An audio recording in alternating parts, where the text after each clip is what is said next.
Hello, welcome to 10 at 10. My name is Michael Ramage. I'm the director of the Cyber Education Research Center here at Murray State University, and welcome back to 10 at 10.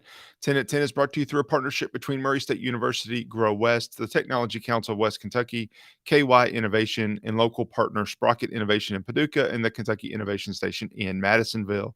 This week is 10 at 10, episode number 89, and we are continuing our series looking at the top 10 mistakes that small businesses make in regards to cybersecurity. Now, I think before I get into today's number eight mistake, it's important to stop and go back. Small business. How do you define that? Now, sometimes when you see SMB, it means small business. Sometimes it means small medium business. Businesses, some people define a small business as, five or less. Some say 25, some say 50, some say 100. Depending on the sector that you're in, the Small Business Administration actually defines it as 500. Sometimes you'll see it as 250.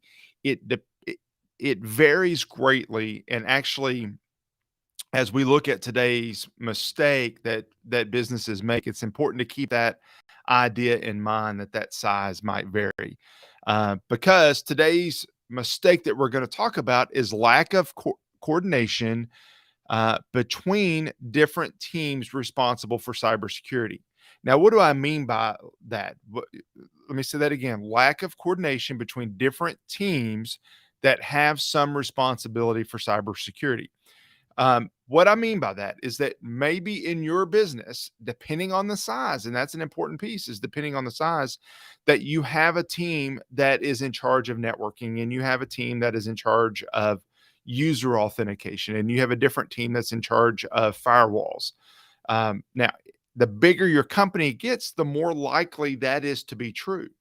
But even in a small team, perhaps you have the accounting department that takes care of their own server, and you have the engineering department that takes care of their own servers or their own equipment. That is very likely, even in a team of 50 or less. If you get into a team of 100 to 200, then this coordination becomes more and more important. How do you coordinate between the different teams? How do you make sure that if the firewall team makes an update to their firewall, that it doesn't also negatively impact the user authentication or the VPN connection that you have to a vendor? All of that's possible. And the idea is, if we're all working together, if we're all moving in the same direction, then these issues won't be as big of an issue. So you may be asking, how do you do it? If we agree that we want to make sure there's coordination, then how do we make sure that there is communication, there is coordination between these different teams? Well, I would argue project management. And actually, CompTIA has a project management called Project Plus certification, and I'm a project management professional through PMI, and there's different project management certifications. Do you have to go get one of those? No. Does it help? Probably. Do you have to get one? No. But there are some basic steps, and these 5 steps actually come from CompTIA, a blog that they posted. There are some basic project management skills that you can have and apply to cybersecurity that's going to help your organization, help your business, uh, make sure that you're all moving in the right direction for cybersecurity. Frankly, for anything technology related and perhaps anything business project related. But first of all, set clear expectations, focus, and outcome. What are the outcomes? What's the focus? What are the expectations that you have in regards to cybersecurity across your organization? If you, as a senior leader, set those clear expectations, hopefully those expectations and those that focus and outcome and all that is being identified from a grassroots up effort. But if you set those clear expectations, it's going to be much easier for you to be able to articulate that across the different groups. Um, Second, builds into that, articulate the scope and match task to the goals.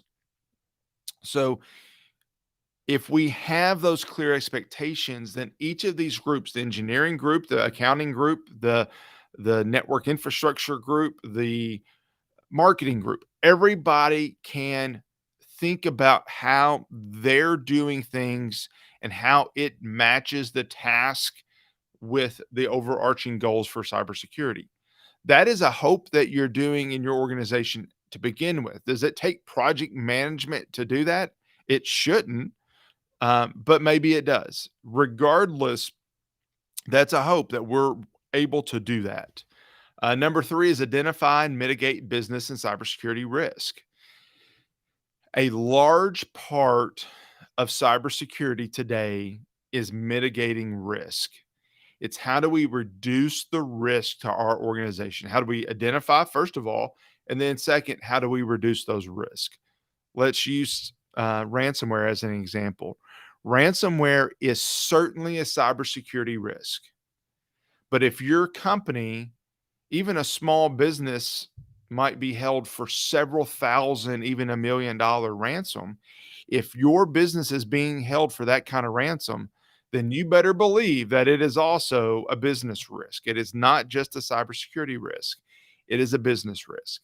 So, if you're identifying and mitigating those risks across all categories, then that's going to help align these different departments, because to mitigate those business risk and to mitigate those cybersecurity risk, it's going to require buy-in from everybody across the board, not just the technical people, but also all users, all senior leadership, which brings to number four. If you're going to have adequate cybersecurity coordination across all departments, all users, all groups, all teams, then you're going to have to gain buy in and support from the right people. In cybersecurity, this is called stakeholder management.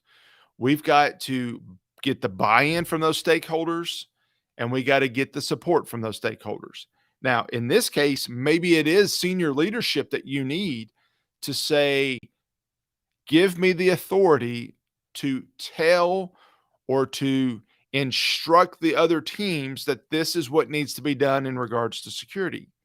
Because what happens is that if you don't have that buy-in, if you don't have that coordination, then if I'm managing a server and I don't care what others think, then I'm just going to upgrade as it helps my team, not how it helps the organization.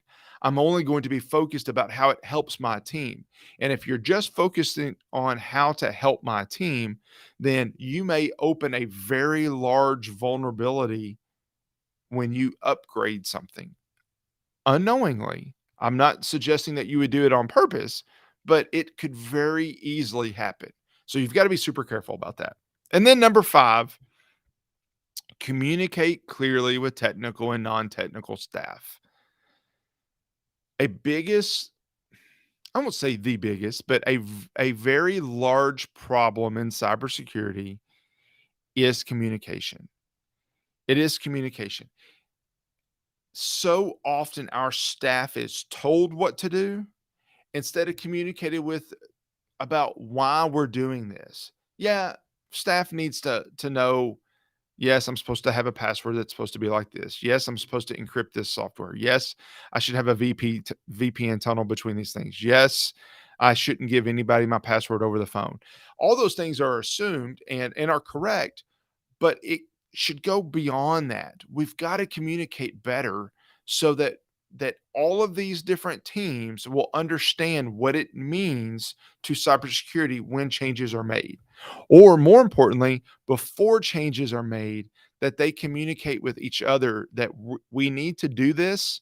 What does it mean? How can we do it? Can you help us to make sure that we're going to do it in a secure way? All right. So those are five things. Project management has a theory that basically says you should use all the project management tools and skills necessary to get the job done adequately, on time, on budget, on scope.